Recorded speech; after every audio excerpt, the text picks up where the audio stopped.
નમસ્કાર. ચાલો આજે એક સવાલથી શરૂઆત કરીએ. ક્યારે એવું વિચાર્યું છે કે આપણી આસપાસ જે દુનિયા દેખાય છે એના કરતાં આપણા મનમાં જે વિચારો છે એ કદાચ વધુ સાચા હોય? આજે આપણે આદર્શવાદની આ જ રસપ્રદ દુનિયામાં ઊંડા ઉતરીશું, જે કહે છે કે કદાચ મન જ બધું છે. છે ને વિચારવા જેવો સવાલ? શું આ ખુરશી જે સામે દેખાય છે એ વાસ્તવિક છે કે પછી ખુરશી હોવાનો જે વિચાર આપણા મનમાં છે એ વધુ વાસ્તવિક છે? આદર્શવાદ માને છે કે પ્રેમ, ન્યાય, સુંદરતા જેવા વિચારો કોઈ પણ ભૌતિક વસ્તુ કરતાં વધુ ટકાઉ અને વધુ સાચા છે. તો આખરે આ આદર્શવાદ છે શું?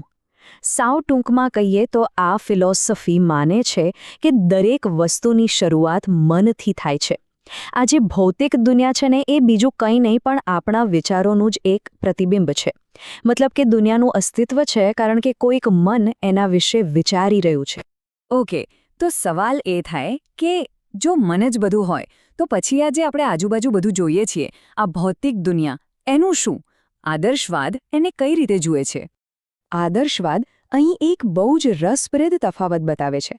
જુઓ, મોટા મોટા પર્વતો પણ સમય જતાં ઘસાઈ જાય છે, પણ પર્વતનો વિચાર કાયમ એવો ને એવો જ રહે છે. ભૌતિક વસ્તુઓ નાશ પામે છે, જ્યારે વિચારો શાશ્વત હોય છે. એટલે જ આદર્શવાદીઓ માટે વિચારોની દુનિયા જ સાચી, અસલી દુનિયા છે. અને હા, આ કોઈ નવો વિચાર નથી હો. હજારો વર્ષો પહેલાં મહાન ફિલોસોફર પ્લેટોએ કહ્યું હતું કે આપણે જે દુનિયા જોઈએ છે ને એ તો જાણે ગુફાની દિવાલ પર પડતા પડછાયા જેવી છે. અસલી વસ્તુઓ તો બહાર છે, વિચારોના જગતમાં. બરાબર.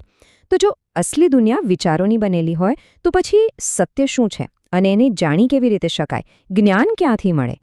આદર્શવાદ શું કહે છે ખબર છે? કે સત્ય હવામાન જેવું નથી જે બદલાતું રહે. એ તો ગણિતના નિયમ જેવું છે, પાક્કું.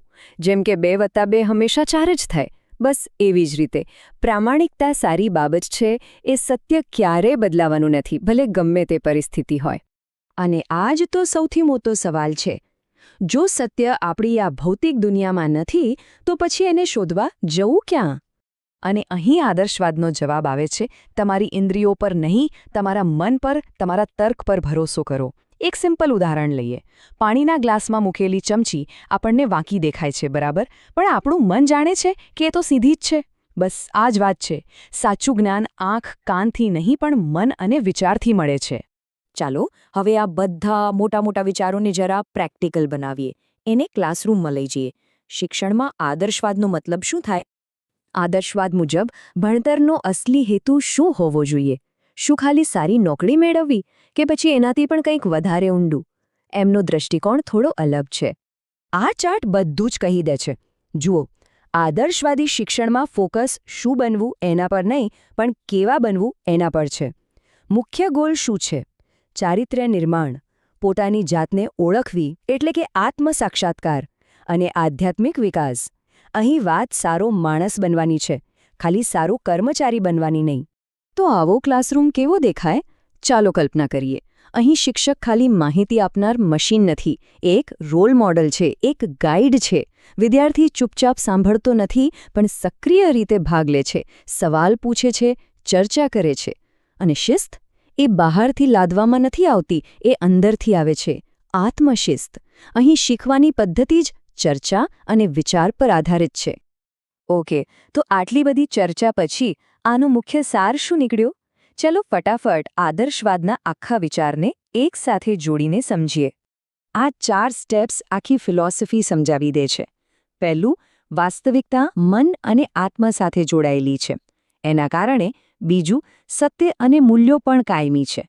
અને જો સત્ય કાયમી હોય તો ત્રીજું, એને જાણવાનો રસ્તો તર્ક અને આત્મનિરીક્ષણ છે. અને આ બધાનો છેલ્લો હેતુ શું?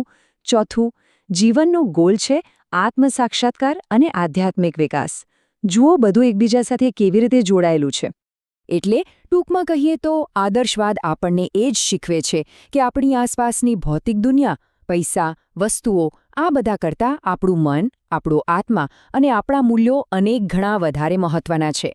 તે ક્ષણિક સુખ પાછળ ભાગવાને બદલે શાશ્વત સત્યો પર ધ્યાન આપવાનું કહે છે. અને હવે અંતમાં એક સવાલ જે વિચારવા જેવો છે.